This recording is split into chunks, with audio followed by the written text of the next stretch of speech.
The top 10 free agents at every single position. Hayden, one of our favorite shows of the year. Today, we are reacting to the lists created by the great Brad Spielberger over at PFF, who is also a friend of the show. We're going to go through who we like in the list, how we disagree with some of the names, who actually might end up being free agents, who might be cut candidates that aren't featured, and so much more, Hayden. We had PFF Brad on the show, I believe it was last offseason, talking about what's a post-June 1st cut, what is a franchise tag, all of the franchise tag details, and we'll get to all some of those, applying it to this year of free agencies by position. Yep. And in the description down below, you can see Brad's entire list. He has them in a bunch of different ways. This one is all written up, even compared to another free agent contract that said player has previously signed in the past. Again, Brad is the absolute best. Hopefully you're already following him on Twitter, and all those links are in the description down below. Okay, today we'll kick it off with wide receivers. Top 10 list. We'll kick it off with the top 5. T. Higgins, Michael Pittman Jr., Mike Evans, Marquise Brown, Calvin Ridley. Hayden, of these top 5, how many do you think are actually going to hit free agency? I think 3 of them will have a chance to leave.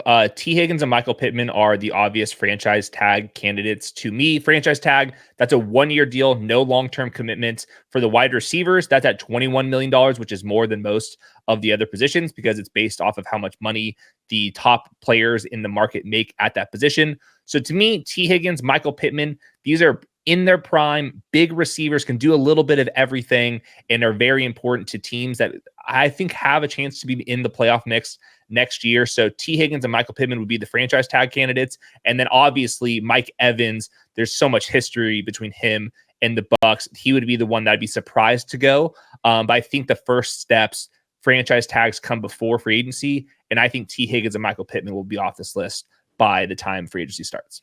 I bet Michael Pittman by the end of this offseason winds up with a long-term deal. I mean, that team has so much cap space, about $54 million in effective cap space, aren't tied to a ton of young players. And he obviously is a cornerstone piece of that. You and I disagree a bit here on T. Higgins. I actually want to kick it on over to our buddy Joe Goodberry, another friend of the show, because no one knows the Bengals better than Joe. Just how roster construction works. There is a balance of how many high-end contracts can we afford. If the more you afford on the high-end contracts, the more you fit under the cap, the more rookies, the more cheap talent, the more cheap options you need to play on your team. Starters, depth players, role players. This past year in 2023, the Bengals got 8,000 snaps from players on rookie contracts. Cheap talent. Guys like Miles Murphy, Dax Hill, Jordan Battle, Cam Taylor-Britt, DJ Turner, Cordell Volson, so on and so on to the depth guys. T. Higgins as well, still on his rookie deal. Those 8,000 snaps ranked 32nd in the league. The Bengals got some of the least amount of cheap talent starting for them in the league. When you pay a T. Higgins, you're now relying on that portion to grow. And it becomes very risky. So there are other parts of it with the Bengals too. Anyone that's followed their cap situation for a long time, they are not, let's say, modernized when it comes to contracts. Like all these teams do these funky things to either keep players, which in terms is giving them more guaranteed money at the top, or void years, so on and so forth. The Bengals are very like vanilla with their contracts, and it has forced them to lose some good players in the past. Jesse Bates recently. So I hear it from your angle. I mean, the team actually has a lot of cap space, about $53 million. Yeah. So like a franchise tag makes sense. I don't think T. Higgins and the Bengals will come to a long-term deal. So to me, I think there is a chance that he walks away in free agency. Well, I just think that would happen the next year. Joe Burrow said that he took a little bit of a pay cut when he signed his long-term extension, worked out some of the money to help the Bengals retain somebody like T. Higgins. But yeah, I think the most interesting names, and this is kind of the sweet spot for now, Marquise Brown, Calvin Ridley. I view those two kind of as decent players, not true number ones. But when I watched Marquise Brown, just for a little bit of film study going into this, I thought he was pretty damn good. I thought the explosiveness in the ball tracking was pretty impressive. Obviously, the injuries have been a problem when the Cardinals traded for Marquise Brown, they wanted to hit a home run with Kyler Murray. Well, neither of them were on the field enough to make that pairing work. Obviously, the Arizona Cardinals have the potential to draft somebody like Marvin Harrison or Malik Neighbors at that 4th overall pick. But if Marquise Brown does walk, and I don't think he's probably worth the $21 million on the franchise tag, if he is a true free agent, he would be the name that everyone should be kind of circling, because I think at the very worst, he's still a very good number 2 wide receiver. He's still only 26 years old. So a team like, let's say, the Patriots, even re-signing with the Cardinals, I think those type of teams that need somebody to fill out this wide receiver room, I think Marquise Brown's the best name on this list. I think this is a great conversation to have. By the way, PFF Brad Spielberger projects him for only a $1 million or 1 year, $12 million contract. That's a prove it deal in a lot of ways. And it somewhat makes sense when you consider the injury history that Marquise Brown has had recently, and obviously the heel stuff that he dealt with all season long. I am with you in terms of when he's been on the field this year, he legit has juice. Yes. Now, has that equaled downfield 20+ yard receptions with Kyler Murray? It's despite being awesome friends dating back to their days at Oklahoma, it seems like they've never been on the same page in that department. But when looking at the rest of this list, and again, keep in mind that this is a top 10 that includes Gabe Davis and Darnell Mooney, who we'll get to in a moment. He has the most juice on this list, and that will be coveted in free agency. That, to me, will equal more than just a 1 year deal for a team. Yeah, if it's only $12 million 1 year, I would be running to get that done as well. Similar player in Calvin Ridley. The difference is Calvin Ridley is 30 years old. Jacksonville has a huge decision on their hands. We have a full video on this. They're currently sending a 3rd round pick to the Falcons, going back to that trade. If they sign him to a long-term extension, that goes into a 2nd round pick. So there's a little bit of draft capital at stake here. To me, he's like right on that border of like how valuable he is. He's very clearly a good downfield player, but is he moving the needle? And is Jacksonville in that spot where they are competing for a Super Bowl, or do they want to get a little bit younger and prioritize some other positions? We, after posting our video, got a lot of feedback on that deal and that potential trade that would have to go in the direction of the Atlanta Falcons from Jaguars fans, and many Galaxy brained it, where they said, oh, if we use the franchise tag on Calvin Ridley, that would only equal the 3rd round selection that goes in the direction of the Atlanta Falcons and not the 2nd round one. The other part of that is if you use the franchise tag on Calvin Ridley, then you can't use it for a guy we're going to talk about later on in Josh Allen, the edge rusher. And obviously the latter is younger and a player that you definitely want to keep. I'm a fan of Calvin Ridley. I think at times he was asked to do things that he shouldn't have in this Jaguars offense in terms of being like a true ISO X wide receiver. But if he goes to a team that has that, doesn't have to be the best, but has a guy who can win on the boundary, and he is more of, the movement player and, lots of breaking routes, I think he can be absolutely effective despite being that 30 years of age now.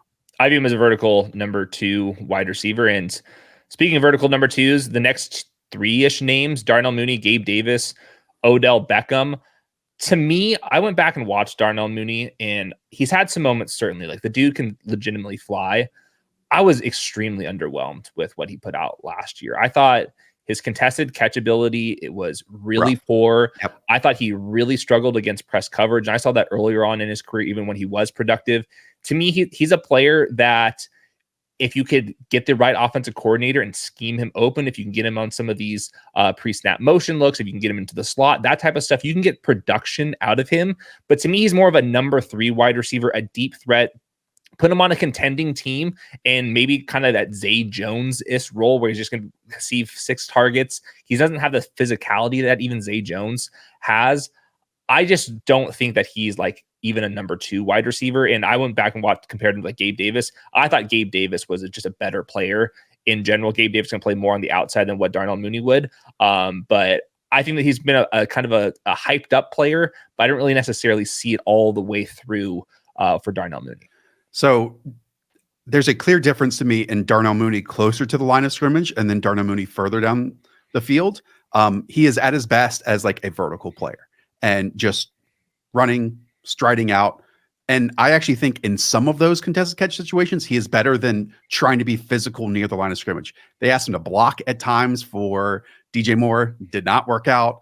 He was even the screen guy at times, and anytime, he had to beat a physical corner, either in the jam, press man coverage, didn't work out. But, previous play callers on this team too have tried to manufacture some space for him underneath. The simple way of putting it is I think that there's a Darnell Mooney in every single NFL draft. For cheap. So why pay one Mm-hmm. in free agency unless you were truly desperate for vertical downfield speed? I have some team pairings. I think this is a Panthers player where you can get in there. You're going to get some juice out there. He's only 26 years old. They need to start somewhere. I don't think Darnell Mooney is going to be that expensive. I hope he's not. But I think that's where you're going to get there. You're going to eat some snaps. You're going to have some playmaking. Some of these teams, maybe even like the Buffalo Bills, where they just could not get an explosive play when it mattered.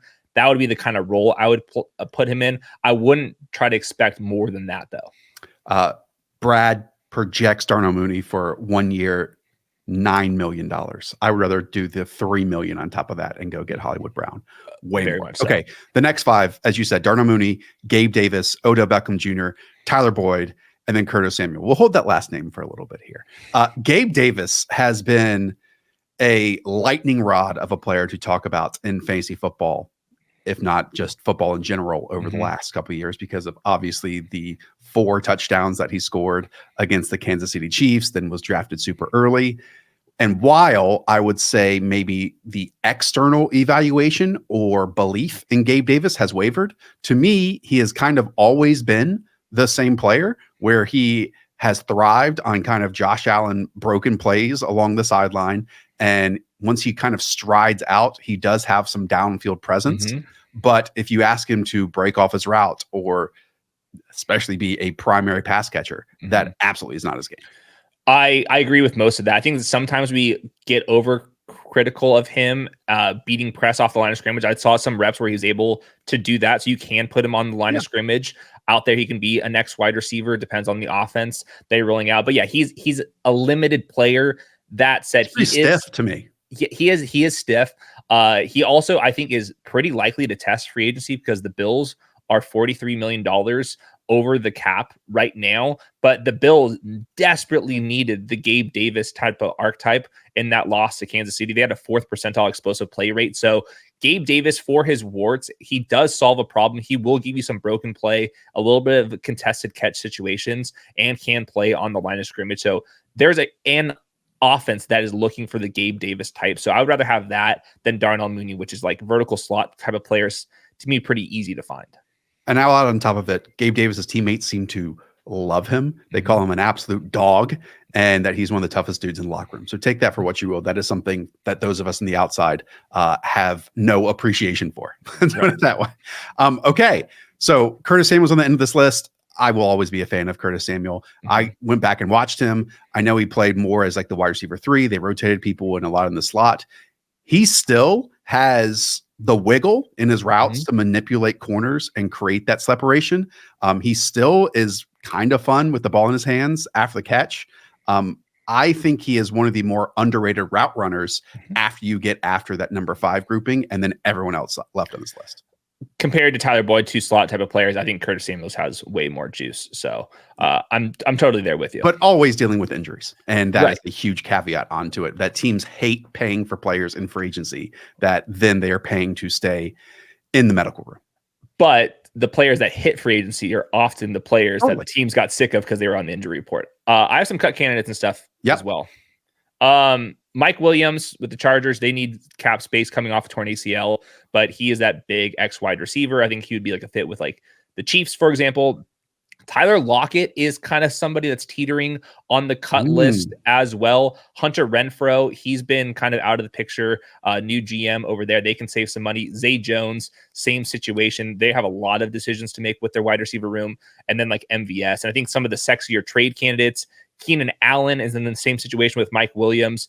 I would expect him to stay way more so than Mike Williams. Correct. I think Mike Williams is definitely gone. I think that Keenan is most likely going to say. if a team is out there that wants Jerry Jeudy for $13 million, I think that the Broncos would be certainly willing to part ways with him. I'm not sure if there's any suitors for him. And then the sneaky names like Deontay Johnson, they can move some money around as well. He's been kind of up and down in that offense as well. But I think it's like the Tyler Lockett, Hunter Renfrow, Zay Jones, Mike Williams, 1 year kind of prove it deals. I think that's kind of the best options for players that aren't on this list. Yeah, a couple more notes here. And I should have said this for all positions. This is only including unrestricted free agents, the exclusive rights free agents or restricted free agents. And for wide receivers, that would be guys like Rashid Shaheed and Greg Dortch. Yeah. We would just assume that the teams would keep them with some type of tag and round association to them, because they often do rarely do those players switch teams. But if two were, I would always look at Rashid Shaheed and Greg Dortch because they're very fun players. And yeah, every team needs a wide receiver.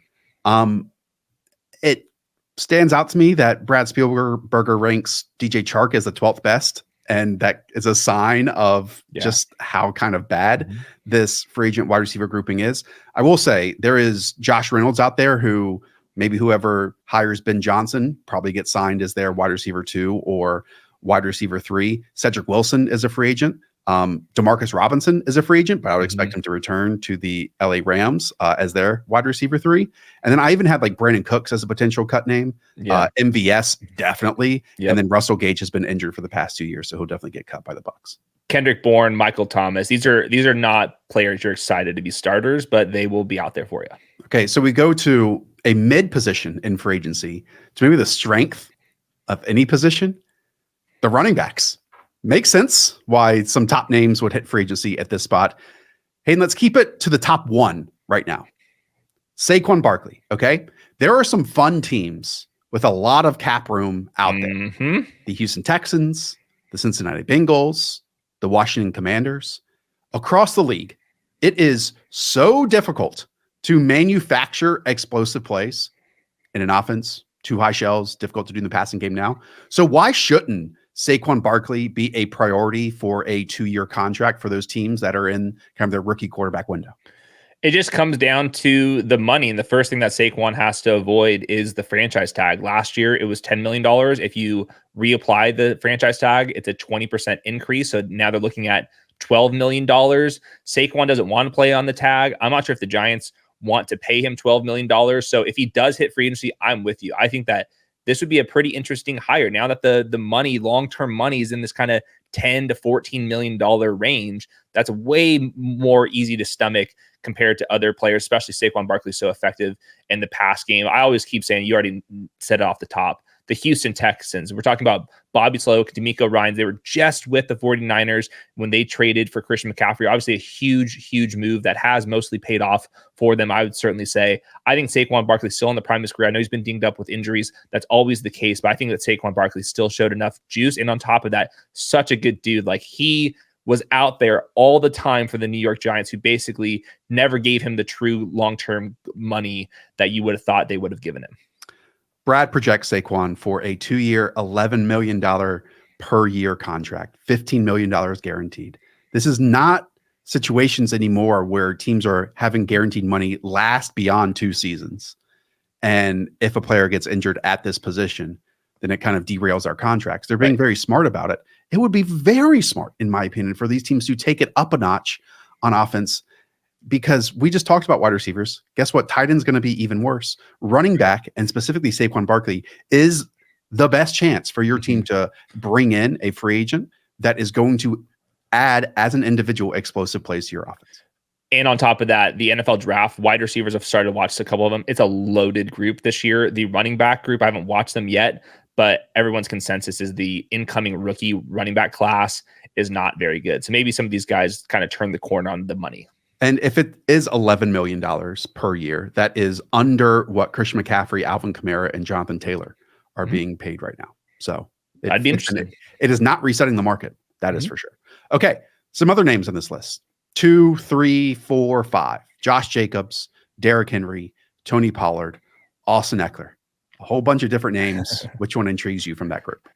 Well, I think Josh Jacobs is right there on the kind of franchise tag decision. I don't think he will get tagged. It's just a little bit too much money. They announced that Antonio Pierce is returning. Obviously, Pierce has a lot of love for Josh Jacobs. Tom Telesco, the new GM, has zero connections to Josh Jacobs. I think this one's truly up in the air. I think that Josh Jacobs is a good running back. He's not a true difference maker, can obviously handle a bunch of carries on him. Same thing with Derrick Henry. I thought Derrick Henry still has plenty of juice. Even at 30. Yes, compared to Tony Pollard and Austin Eckler, those guys, I want them in a very specific role. We saw what happened if you give them too many touches, just the efficiency just does not hit. So I think that Saquon, Jacobs, Henry, you can get 250 touches out of those guys. With Tony Pollard and Eckler, I want them closer to like 150. And I think that when you're getting efficient touches from 150 type of touches, I think that's a good market to hit. But I would not be trying to pay these guys like there's something more than that at this point. So it's exactly what the Cowboys running backs coach said of we want to keep Tony Pollard at this spot. And then everyone disagreed. And then look what we got, a less explosive Tony Pollard this year who was far less efficient. Okay, to round out this top 10, it's DeAndre Swift, J.K. Dobbins, Devin Singletary, A.J. Dillon, and then Zach Moss. Just quickly, I would rank Zach Moss ahead of A.J. Dillon. I wonder who, when watching A.J. Dillon's tape, would want to sign A.J. Dillon because he is a big back who doesn't really win after contact. We know that Zach Moss read off a ton of big games and big explosive plays, filling in for Jonathan Taylor. This stinks for J.K. Dobbins, who came back from that awful injury, looked really good for like 3/4 of football, and then tore his Achilles, right? Yeah, it's tough. I think it's going to be a tough market for him. It's a one-year prove-it type of deal. We saw a player like Rashad Penny, equally as explosive. The multiple injuries come, and then really the market's not there. I think the one name I would be scared to pay DeAndre Swift as if he's that player that some people believe he's in. I thought he really underwhelmed with the Eagles. So I think this is the point where 6 through 10, sure, near vet minimum 1-year deals. Sure, you can get a season like what Devin Singletary had with Houston. You get some production out of them. But I think at this point, these guys might have to wait in free agency. Maybe the NFL draft comes around. Maybe you can find a round 4 type of running back that has a little bit more juice with less touches on their body, but pretty underwhelming on the back half of this list. I will add the Dallas Cowboys right now don't have a running back under contract. Yes. Because Rico Dowdle is also in free agency. So could they be a Derrick Henry team, perchance?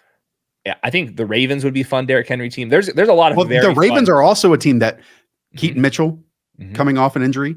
Obviously, Justice Hill is Justice Hill. But in terms of their big backs and Gus Edwards and J.K. Dobbins, both are free agents. Yep. Zeke Elliott's free agent. Antonio Gibson also a free agent there. And then some cut candidates. Nick Chubb, I think, is going to have to take a pay cut. I'd be pretty surprised if they completely outright released him, but he's making I don't know if they money. Can because it gets wonky with injuries and all that stuff.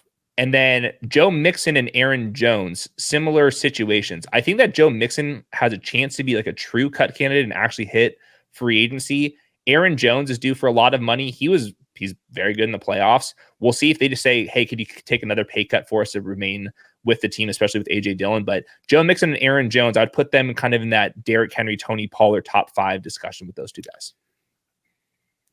Couple things. One, is CEH going to be your co-host now that he's a free agent? Yeah, I'll do a show with him. Devin Singletary's name is on there. He's a fine talent. We know that the Houston Texans want to run the football a lot. What name would you want the Houston Texans to sign? Saquon Barkley? Yeah, I mean, they have all the money in the world. They do. They have $70 million, and all of the positions that require a lot of money to sign are rookie deals. They're already on the team. They are the perfect Saquon Barkley team. Yeah, it makes so much sense. Make it happen, please. Okay, that is it for running back. Should we quickly do quarterbacks? Not many of them. Not many of them. Brad Spielberger's top 7 free agent quarterbacks: Kirk Cousins, Ryan Tannehill, Baker Mayfield. In fact, he doesn't even have Joe Flacco on his list. We just shove him in there at number 4. 5 is Gardner Minshew. 6, Jacoby Brissett. And 7, the best teammate in the National Football League, Jameis Winston. So Kirk Cousins is like the true borderline top 10, top 12 type of quarterback. The rest of these guys are kind of just like plug in and see if there's a rookie that kind of falls into your lap. With Kirk Cousins, I think most likely scenario, 1-year kind of prove it deal. I think the Vikings probably want him back because it's hard to upgrade on Kirk Cousins, and that roster remains pretty feisty, though the Vikings could sign Kirk Cousins, then draft a rookie in development behind him. But I think very clearly Kirk Cousins is in his own tier here. And then I think the Ryan Tannehill, Baker Mayfield, Joe Flacco types quarterback 24 to quarterback 34 kind of across the league. I think no one's gonna be super fired up if they were announced as their starter. So do you want to hear what Brad projects for Kirk Cousins' contract? Please. Because I think it's an interesting one, obviously coming off the injury. 2 years, $30 million per year, $37.5 million guaranteed. So that $30 million mark per year would put Kirk Cousins right behind Jared Goff and less than what he was previously making, which makes sense at $35 million. The only thing with signing Kirk Cousins is you have to have some type of backup plan for who knows how many games, 2, 4, 6, 8 games. Yeah. I have watched JJ McCarthy. I think he's the perfect Shanahan tree type of guy. We'll see what they do. It's too early for all that type of stuff, but yeah, that's the Geno Smith contract. Basically, I think that's appropriate. I think a lot of teams would want to give Kirk Cousins that type of money. So we'll see if the Vikings kind of beat that to free agency. Would you want to rank Baker Mayfield over Ryan Tannehill here? I would rank Baker Mayfield ahead of Tannehill. I watched Tannehill going into this. He's still fairly athletic. I don't think you want, since he's pretty old now, I don't think you want Ryan Tannehill running around. I thought the biggest difference was just the deep passing. He was like 7 for 37 on passes with 20 plus more air yards. And a lot of them were just like straight up left short. So I would be a little bit concerned with Ryan Tannehill. I think like the Patriots, for example, if they're going to draft a quarterback 3rd overall, have Ryan Tannehill in there as a veteran presence, kind of like what the Titans just did with Will Levis. I think that's most appropriate for him at this point. You do have names like Sam Darnold, Carson Wentz out there as backup options on top of it. Man, 2 things. It sucks for Jacoby Brissett, who was, basically going to start the final 2 games of the Ron Rivera tenure, and then obviously gets injured and can't do that. So his only tape from the 2023 season are those 4th quarters where he stepped in and outplayed Sam Howell. Let's put it that way. And then what a weird season for Joshua Dobbs, traded right before the season. Then the starting quarterback for the Arizona Cardinals have moments of magic, then becomes a pumpkin, then traded at the deadline to the Minnesota Vikings, has moments of magic, then gets benched, turns into a pumpkin. There were times when he was with the Minnesota Vikings, myself included, we're like, oh, he's just obviously going to come back and be the starter for this team until Kirk Cousins or whoever else is going to be the starting quarterback in 2024. And now he's an unrestricted free agent and doesn't even make Spielberger's top 7. Yeah, it's tough scenes out there for the backups. They can get hot for a second, but the staying power is not there. Now, there's some players that are going to be free agents that were not listed because they're not technically free agents yet. Russell Wilson headlines that list. I've talked about this before. Because he has so much guaranteed money and there's offsetting language, means that a team's going to be able to sign Russell Wilson most likely for basically the veteran minimum. There's no incentive for him to make more money because he's already making that money from the Broncos. Why hurt the team you're signing with? Why just keep hurting the Denver Broncos? So I think that Russell Wilson to me would go right after Kirk Cousins. Baker Mayfield, Russell Wilson, fairly similar to me in my eyes. Jimmy Garoppolo, I think, would be a tier below that. Taylor Heineke. And then it's the trade candidates, which I think are a little bit more appealing here for most people. Justin Fields is probably like a 2nd round type of quarterback. Mac Jones, Zach Wilson, Kenny Pickett, kind of all the washed up quarterbacks that are on rookie contracts. We'll see if a team like the Broncos want to kind of get interested with that. But to me, it's like Russell Wilson and Justin Fields you can certainly add to this list. And I guess Jimmy Garoppolo. Yeah, I would say Fields via a trade. So it's a little, but on the market. Yeah. So we believe Kirk Cousins probably ends up back in Minnesota. You do. You're definitive in that. Baker Mayfield back in Tampa. That would not make sense for him to go anywhere else. Joe Flacco, I mean, Kevin Stefanski has already talked about how there would be no drama and no weird feelings if Joe Flacco and Deshaun Watson share a quarterback room next year. Ryan Tannehill's a fascinating one. Prior to this year, you kept saying Atlanta Falcons. That didn't happen. We'll see if Arthur Smith, who apparently, according to Diana Rossini, has been called by 7 teams to potentially be offensive play caller for. Ryan Tannehill in New England somewhat makes sense to me. I understand what you're saying about his deep arm. He did still attempt a lot of deep passes, percentage wise. Like it was still at 18% versus like Matt Ryan in his final year. That was at like 4.5%. Yeah. It was just a couple of them fell off. I think he's better than what the late stage Matt Ryan is, but there's a leash on what you're going to get out of him. Tight ends. Tight end might be the worst position in free agency this season. Okay. It's tough. 1, Dalton Schultz. 2, Hunter Henry. 3, Noah Fant. 4, Gerald Everett.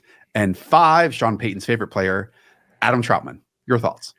Well, I got to kick this one right over to you. You have this theory, and I've loved this theory for a long time. I dare you to name a player there talking about second contracts and why you like approaching this kind of free agency at this position. Well, I first will say that this has somewhat been ruined by this year's rookie class of tight ends because they have been extraordinary.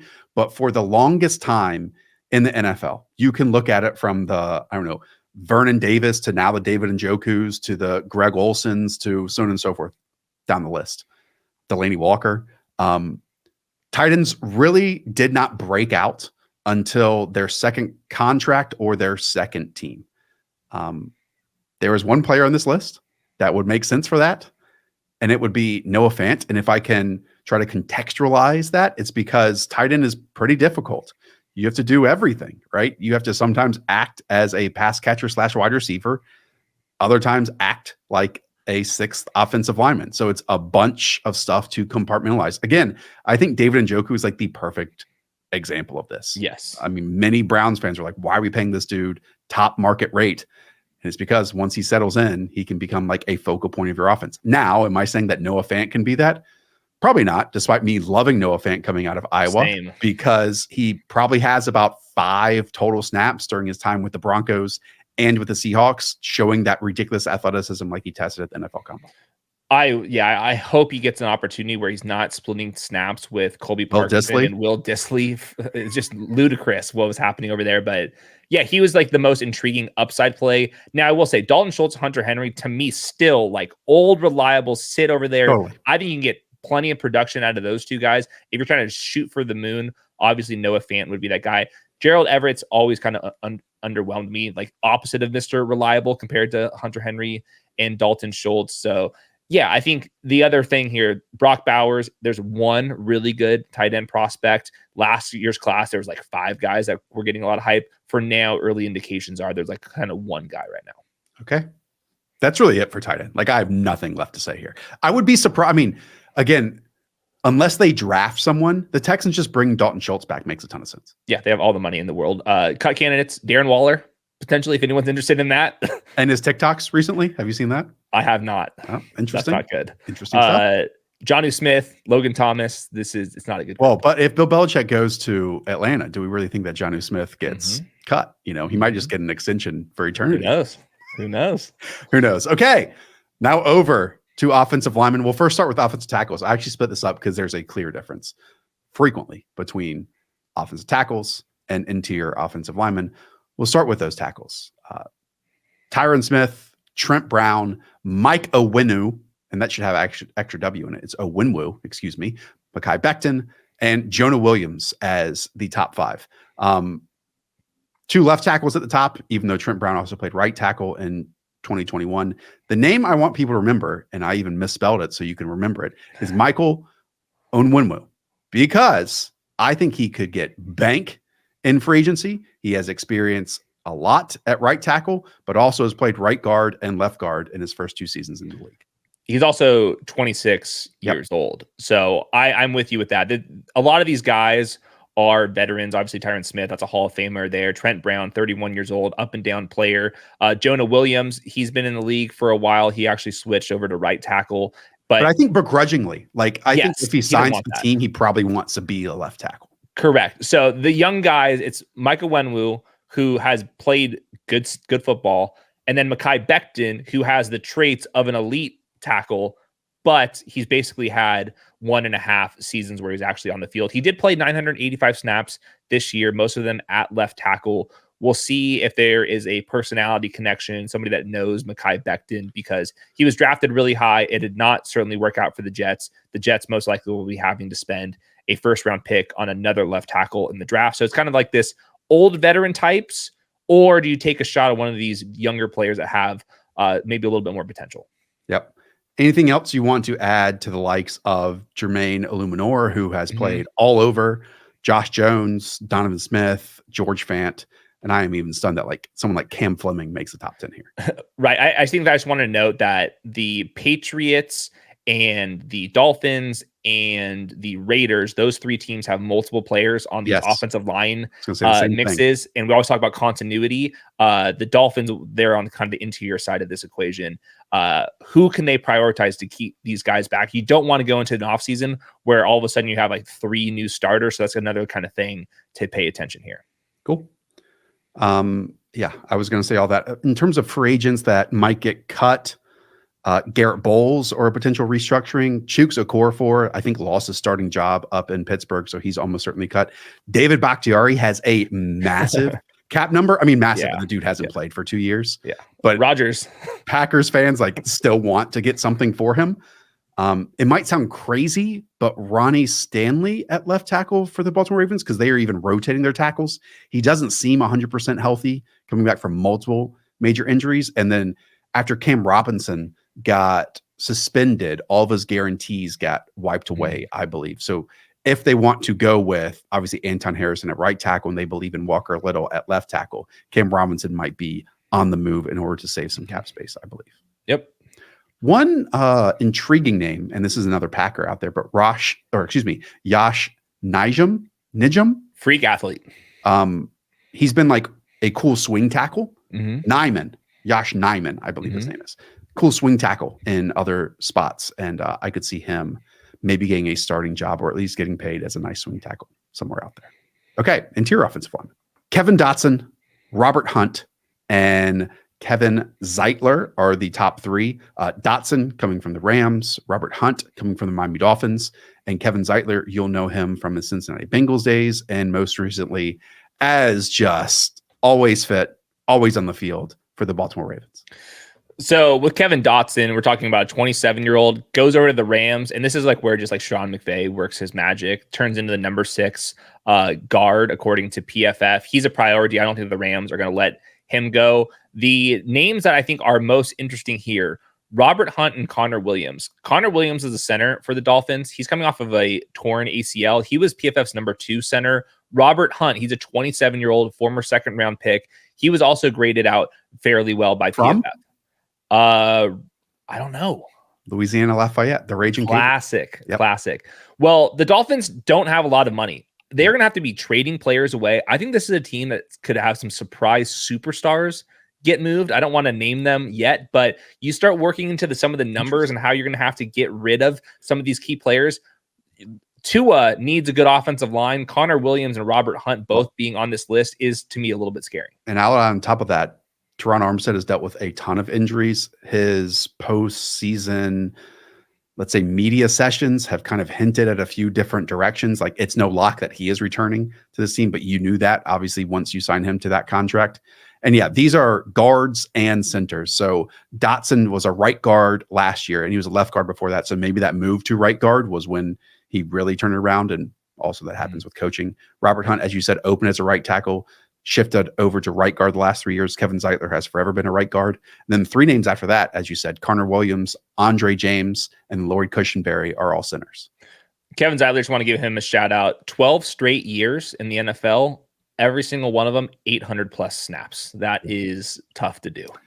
Number 7, 8, 9, 10. Dalton Reisner, Ezra Cleveland, Aaron Brewer, Damian Lewis. Reisner and Cleveland are kind of linked here, because Reisner had a weird season in that he didn't sign anywhere until week 3, didn't become the starter for the Minnesota Vikings until week 7 at left guard. And because he filled in for the injured Ezra Cleveland and at a decent level, then Ezra Cleveland was shipped on over to the Jacksonville Jaguars in a trade, who then became a starter for that team, was basically traded for as depth and also knew the offensive line coach. And Ezra Cleveland is also the only member this year who has been on the list. If you know what that is, you should know that he's been pretty good for being a second or third round selection. Yeah, most of these guys, as most guards and centers, are third round picks. These guys are going to make $5, $6, $7 million. This is kind of one of the positions that you can kind of just like swap these guys in and out every couple of years. So I don't think any of these guys like true needle movers, except Kevin Dotson came over and was basically a star for Matthew Stafford. We mentioned it with Illuminor. We should mention it with Andre James. Again, the Las Vegas Raiders have a bunch of free agents at offensive line, and they would be wise to try to return some of those players. Aaron Brewer is now the starting center for the Tennessee Titans, was, I believe, the starting left guard before that took over for Ben Jones, if I'm not mistaken. Yeah. I think a lot of times when it comes to offensive line free agency, it's teams that have been awful at that spot who try to add free agents just to get average, and find that cohesive group of 5 to coach together and go going from awful to average on offensive line drastically can change the success of your offense. I think you also want to just fill obvious gaps. If there's a really bad player, these defensive coordinators, especially the defensive linemen, they move them all around. You'll see Michael Parsons inside, you'll see Aaron Donald on the outside. If you have a really bad offensive lineman, that player will get completely targeted. Right. So getting average players in there so you don't have that is a win. This is actually the position I disagree most with Brad and his list, and it's names that he has left off.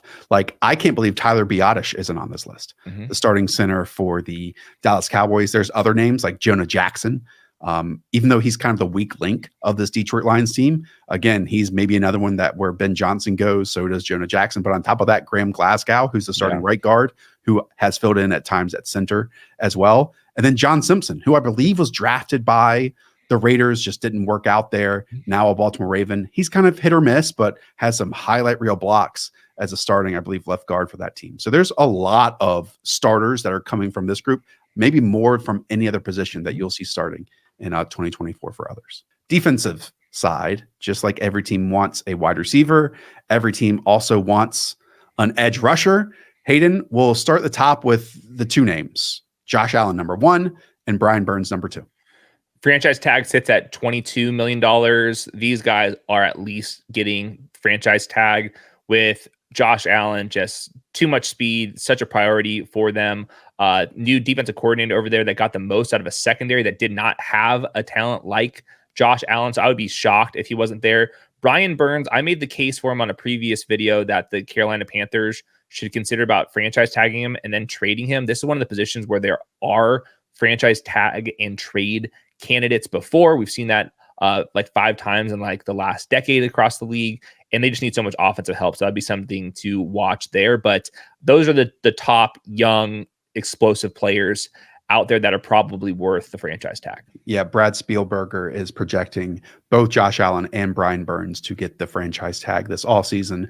So that could mean the number 1 free agent out there is Danielle Hunter, who, if you remember back to his LSU days, was obviously a hulking figure, and somewhat because of that defensive system was a run defender purely, and then was one of the great examples of, hey, draft athletes and they can turn into pass rushers, because obviously with the Minnesota Vikings, despite going through some injuries, has been quite consistent for that team. But he is a very different type of player than maybe number 4 on this list, and Bryce Huff, who I believe this year only played 42 or 44% of his snaps. So he's a designated pass rusher, but as one, when on the field, you are getting sacks, you are getting pressures, you are getting disruption, which can be production. And teams will pay for that, even though he's not going to be a full-time player probably for that team. I had the same exact notes. He was 3rd in quick pressure rate, which is if you get to the quarterback in under 2.5 seconds, which is kind of that indicator of if the quarterbacks can get the ball out soon or not. 3rd behind guys Micah Parsons, Myles Garrett. So that's what the kind of category Bryce Huff is out there. Undersized, the get off the line of scrimmage completely jumps out on tape. So yeah, but between Danielle Hunter, Chase Young, Jonathan Grenard, Jadeveon Clowney, Zadarius Smith, those are different types versus what Bryce Huff is. So I almost think Chase Young and Jadeveon Clowney might be on similar career paths here, in that I like this. You are a 1-year contract mercenary for our team, and we don't know exactly what we're getting from you, because I don't want to make an outlandish statement here, but I don't even know if Chase Young has been worthy of the 3rd round pick that the San Francisco 49ers have put out there. Has Chase Young made 2 or 3 plays that when you watch this 49ers defense, when I understand during his draft process and rookie year, there were considerable flashes, dealt with injuries since then, but I don't know a team, unless they really rely on their draft grade, that can watch him now and be like, oh yeah, this guy is worth $15.8 million per year. Right. Even what Jonathan Grenard is probably going to get this offseason. I think it just comes down to the medicals, because he still is 24 years old. He was a truly rare type of I don't see it prospect. anymore. Right. Well, that's the thing is has it been enough time where it should have bounced back if it was coming back? Or is it that he's still ascending coming off of, we're talking about a really bad injury. It wasn't just like a clean torn ACL. No, this was a significant injury for him. Just that pedigree, this position, 24 years old. I think some desperate teams going to go out there and maybe give them. But I do like that kind of comp with Jadeveon Clowney 1-year deals eventually, just because I do think most people are going to say, I don't trust him because of the injuries to keep it up. Grenard should be higher in this list. Grenard this season has been fantastic. And the edge duo that he is with Will Anderson, it would be shocking if he leaves the Houston Texans. I agree. He had the same amount of sacks, hits plus hurries in 2023 as he did in the previous 3 years combined. Wow. That's the D'Amico Ryans effect. You've seen this with the 49ers for the last couple years. Man, this defensive line coach could really cook him up. Clowney was fantastic this year. One of his best seasons of his career, super consistent.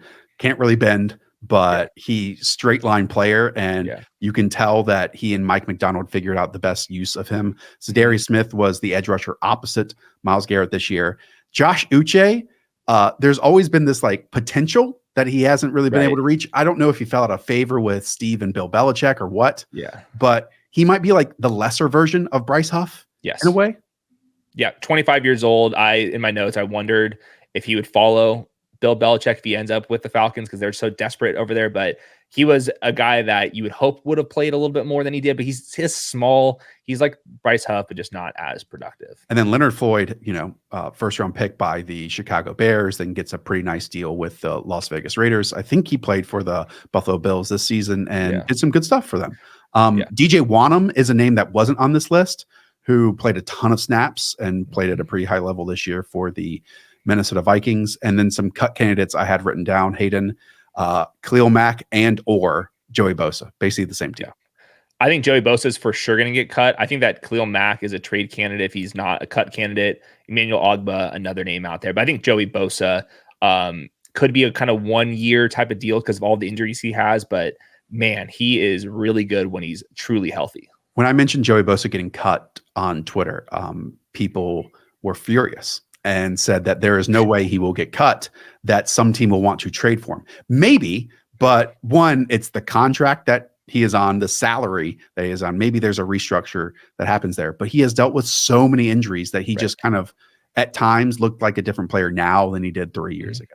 If he was traded, it wouldn't be for a lot. And I think it would have to come with a contract restructure. It ultimately ends up being the same thing. Okay. Interior defensive lineman. This is a loaded group, and it starts with the top three. According to Brad Spielberger, his top 10 interior defensive linemen: Chris Jones, Justin Madubuike of the Baltimore Ravens, and then Christian Wilkins of the Miami Dolphins. Chris Jones is an absolute superstar. I think PFF Brad had him projected for 4 years, $120 million. I mean, watch these the playoffs. Number one free agent this offseason. An absolute freak. Now, the Chiefs obviously want him back. Now that Mahomes is a little bit more expensive, could they get Chris Jones back under contract? Is this a team like the Texans with all that money say, screw it, we are going crazy with Chris Jones? Imagine having Will Anderson, Jonathan Grenard, and Chris Jones along your defensive line with Derek Stingley at corner. And Saquon Barkley at running back. We've put the Texans in the damn Super Bowl. That's the fun. When you hit on all these rookies and you have $70 million to spend, you can get superstars potentially like this. I think that Justin Madubuike, if he left Baltimore, that would be an absolute travesty. I think that he's most likely to stay 26-year-old. These guys just don't hit the open market very often. Christian Wilkins, going back to the Dolphins, this is another reason. He's a franchise tag candidate here. But you have to apply the franchise tag ahead of when free agency starts. You have to be under the cap and get all that stuff ready. You have to move all these players around. This is where I'm saying, like, the Dolphins, something is up. I don't know if it's Jalen Ramsey, Tua. I don't know who actually has to be moving around. All I know is whoever is making these shots have heavy decisions to make out there, because players like Christian Wilkins, very valuable. Is he a franchise tag and trade candidate if they can't move all these players around? But that would be pretty upsetting for Christian Wilkins, such an explosive player, to have to leave Miami. I'll try to zoom in on this just to show you at least what tools I use to try to understand the salary cap. This is over the cap, which is the best. Don't use Spotrac. Go use over the cap. You can always tell who knows ball if they use over the cap. Let's put it that way. If you go to cap space, right? You probably want to sort by effective cap space, because that is the cap space a team will have after signing at least 51 players and its projected rookie class, right? So all the way down, as Hayden's saying, the Miami Dolphins, negative nearly $59 million above the cap. And if you click in, it's like players out like 30 million, like Tyreek Hill's contract. Yep. It's expensive. Jalen Ramsey is up there. So big players are going to have to be moved around, or they're going to have to do the Saints approach where it's a bunch of void years, extensions, restructures, all that type of thing. We'll get to linebacker in a moment, but like you can get rid of Ogba and Jerome Baker, and that's, easily $23 million, maybe a couple others. But again, you have to get to 51 plus the rookie contract. It's not just, once we get, in cap clearance, we're good. No, because then you still have to fill out the rest of your roster. But then at that point, you're cutting the players that were on this version of the Dolphins team, and not just to be back where you were without those guys going to the offseason. Okay, Leonard Williams is an interesting one, because this is actually quite reminiscent of when I believe he was traded from the New York Jets to the New York Giants, where the Seattle Seahawks just traded a second-round pick for him, right? And then now he's a free agent. And can you pay him? Like, you kind of have to make good on that round 2 pick, but at the same time, I'm not saying this was his fault, but when they made that deal, according to some numbers, they were a top 10 defense, and then it fell off the map after that. Right. The Seahawks, they tried a similar thing with Jamal Adams. That was a total disaster. Leonard Williams, just players got hurt. It just didn't morph together. And they were kind of like, I didn't say that the Seahawks were all in at that point, but they were really trying to get this thing done, obviously with Pete Carroll getting pushed out as well. So I don't really know what to do with Leonard Williams. When he's healthy and ready to go, that dude is pretty damn good. Still young enough to consider. And then the next name, GJ Reader, really good player when he's out there. This was the second time he's torn a quad. That's scary, and that happened in December. He's the wrong side of 32, right? He's like right kind of on that crisp. I don't have the exact notes, but tearing your quad twice is pretty scary stuff. Yeah, and he's a run stuffer. I mean, the splits of when he's in there versus not, like the Bengals just simply cannot stop the football on the ground. Grover Stewart is a run stuffer coming from, I believe, the University of Albany and the Indianapolis Colts. I mean, this brain. Yes. This brain. That's good stuff. Tyler Tart was awesome with the Titans. Something happened, maybe with Mike Vrabel or whoever else, and then just got cut, and then was picked up for the rest of the season with the Houston Texans, and now he's a free agent again. And there's other run stuffers out there in free agency too. Jordan Phillips, we talked about with the Buffalo Bills, their splits when he's out there. A beast. Jonathan Hankins, tremendously with the Dallas Cowboys. Their run splits were drastically different. That is the type of player that you do not draft typically, unless it's in the later rounds. You just sign a veteran free agent that can help you stop the run. My feeling is a lot of guys on this list are not truly going to hit free agency. Like Grover Stewart, 30-year-old defensive tackle. Indianapolis has so much salary cap to get him around. Taylor Tart, I looked back at it. The Texans claimed him off wires. The other two teams that also put in claims for him, the Cleveland Browns and the Cincinnati Bengals, speaking of, probably to replace DJ Reader. There's something that, and then like Fletcher Cox, 33 years old, Daquan Jones, 32 years old. They're probably ring chasing at this point. So I think good list of players here. Not sure how many of them actually get free agency. Two interesting names. Grady Jarrett, one of my favorite players of all time. He's also injured. So we'll see if that works contractually, if he gets cut. And then I know they have a ton of cap space, but at the end of the season, trying to track Washington Commanders beat writers, Jonathan Allen's name kept popping up here. Again, they have a ton of salary cap, but they want to bring him back. And obviously they just traded 2 edge rushers. But his name was mentioned as a cap casualty as well. Interesting. Yeah, that seems like a very good player to be cut. And he'd be top 5 on this list if he was out there in for sure. Okay, that does it for the big boys. Let's go over to linebackers. Just pretty rough in some areas, but let's say the top 3 here. Okay. According to Brad Spielberger's top 10 free agent linebackers. Number 1, Frankie Louvu of the Carolina Panthers. 2, Levante David, Tampa Bay Buccaneers. I think should be a future Hall of Famer, but that's just my opinion. 3, Patrick Queen of the Baltimore Ravens, who along and next to Roquan Smith, and then as their slot/safety, Kyle Hamilton, just an impeccable trio. I think these 3 players are clear at the top of this list. So with Levante David, 34 years old, I would guess he's still going to play because he's still playing good ball. Just to show you, Todd Bowles said that Levante David is one of his favorite players to coach of all time. And Todd Bowles has been in the league forever. So that's kind of status that he's in. Patrick Queen, yeah, very up and down player in general. Once they got Roquan Smith in there, Kyle Hamilton round out that entire unit. He's kind of settled down. He's still only 24 years old, good athlete there. And then the next two names, Jordan Brooks, Bobby Wagner, both of them on the Seattle Seahawks. Bobby Wagner, 34-year-old Pro Bowler out there. 0.75x speed Bobby Wagner was moving at this year. Right. Had a tremendous PFF grade, shocking PFF grade. Yeah, doesn't miss a tackle for his life. We'll see if he wants to play, but Jordan Brooks, I think he's like kind of a must sign or re-sign for the Seahawks. Otherwise, you're going to be completely resetting your linebacker group once again. The issue with Jordan Brooks, coming out of, I believe it was Texas Tech, first round pick, surprise first round pick in some circles. I did not have him in my first round. I missed one. Was athletic, then tears the ACL and obviously comes back in time for this season. Did you see number 6 on this list, Azeez Al-Shaair, who was previously with the San Francisco 49ers, obviously got a 1-year deal this past season to play with the Tennessee Titans. Did you see in the playoff game ahead of it with the Green Bay Packers, he was in the huddle and in the circle with all the San Francisco 49ers linebackers on the field and like doing their hype ups and warm ups? That's pretty cool. Even though yeah, it's nuts.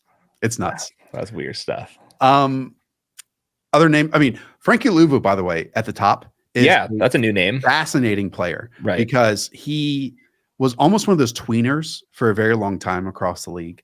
Was like a designated pass rusher. Then they realized, he's making such an impact on the field that we have to find a home for him. So he has been an off-ball linebacker, but then in pass rushing situations, he'll either blitz through the middle or work off the edge. I want to turn your attention to Patrick Queen real quick because Brad's projection for his contract is gigantic. 4 years, $18.1 million per year, $50 million guaranteed, $72 million in total for Patrick Queen. It's like Tremaine Edmonds kind of contract, similar type of players. I think more guaranteed money in that deal. Wow. Yeah. So it's a tough position. This is another one of them in the draft. I haven't studied all these guys yet, but the kind of common thread is where are the linebackers? Where's the good linebacker play? And maybe one of these positions, kind of like a throwback to the tight end where, these young, super athletic guys might be fooled by the Shanahan coaching tree, but you really got to stay patient with them because if you have a rangy linebacker, look at Fred Warner, for example, how much that helps your defense. Same thing with the Ravens as well. There was a trend a couple years ago saying linebackers are like running backs. You don't need to pay them. Now we have the NFL having the most efficient passers in the league, receptions over the middle of the field. Right. So you have to have players to defend those. Yeah. To your point with Tremaine Edmonds, it's basically identical to that contract. And the top 3 earners, Roquan Smith, already on the same team, Fred Warner, Tremaine Edmonds, and then after that it goes to like CJ Mosley, who actually might be a cut candidate.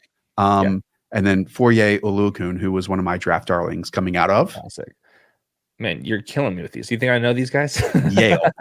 Yale, of course. I watched so much Yale football back in the day. Other note, though, real quick, on the linebacker position in general, quarterbacks are going to only get significantly more athletic. I'm just watching, like, guys like J.J. McCarthy, these pocket quarterbacks, they can all move now. So if these linebackers are slow, you got no damn chance anymore, in my opinion. Yeah. Hopefully in the comments, you're leaving anytime I'm asking for college, immediately going like pausing it and going to the comments and putting your answer in there. Because as Hayden knows, it's one of my most fun games of all time. I mentioned Jerome Baker. He's another possible name. I also, above, the likes of, and by the way, Blake Cashman at number 9 had a huge PFF grade this year. Drew Tranquill at number 10 ahead of Willie Gay is interesting because Willie Gay has been playing above Drew Tranquill and was going to be kind of their quarterback spy against Josh Allen this past week. And no Tyrell Dotson on this list either. And Dotson has kind of been that athletic linebacker that stepped in for Matt Milano this season. He was desperately needed. When I was doing this exercise, you see how much the Chiefs need to win these games down the stretch. Their entire defense is very good. They're all scattered across this top 10 list. So very desperate times for the Chiefs, as desperate as you can when you have Patrick Mahomes. Cornerback list. Brad Spielberger's top 10 free agent quarterbacks. We'll start at the top with the top 2 names. Jalen Johnson at number 1 of the Chicago Bears. L'Jarius Sneed at number 2 of the Kansas City Chiefs. Jalen Johnson's name was mentioned around the trade deadline. And then all he did was go and perform, and he bet on himself and is going to get paid significantly. If he dodges the franchise tag, but young player, you'd think that they'd want to sign him to a long-term contract. L'Jarius Sneed's like one of my favorite players in the whole league. Like his physicality is awesome. I don't know. I'm going to sue you. I could be wrong. I believe it's. I hope you're wrong. I believe it's Louisiana Tech. Okay, fair enough. All I know is that dude is an absolute hammer out there. You saw some of these reps against Tyreek Hill where he's like throwing him across the ground. He will play the run. He's been number 1 chasing. He's an absolute stud, in my opinion, 27 years old. Louisiana Tech, the Bulldogs, baby. Very good. Very good. Proud of you. After that, it gets kind of, and I'm with you. Like, we get the Sneeds who corners don't shadow, don't trail all that often. But hey, let's stick L'Jarius Sneed at times when we played Stephon Diggs inside the formation, outside of it, and move all around. He's so good. That is difficult to do. Yeah. It tails off after this for me, where you have the likes of Kendall Fuller, Chidobe Awuzie. I mean, I feel like Stephon Gilmore's age hit him significantly this year. Steven Nelson was getting picked on the Houston Texans opposite Derek Henry this year. Then you have Kenny Moore, who is still, I think, one of the better slot cornerbacks this year. And I actually think slot corner can be one of those positions that at times they are maybe the more shocking signings on the first day of free agency because teams treat them as starters, but also you can find some value out there too. Same thing with the Dory Jackson, inside, outside versatility. We'll see about him. But yeah, I'm with you. The 3, 4, 5 on this list didn't really move the needle. There are some cut and trade candidates. Tre'Davious White coming off another injury. He's a cut candidate. Marshawn Lattimore, talking about teams that have salary cap issues. The Saints really have salary cap issues. Marshawn Lattimore is one of the players that could be a trade candidate. I think that those 2 guys would be very close to the top of this list. All right, we'll close things out with Brad Spielberger's top 10 free agent safeties. I mean, 1 of 1 at the top. Antoine Winfield, we should put a junior in there.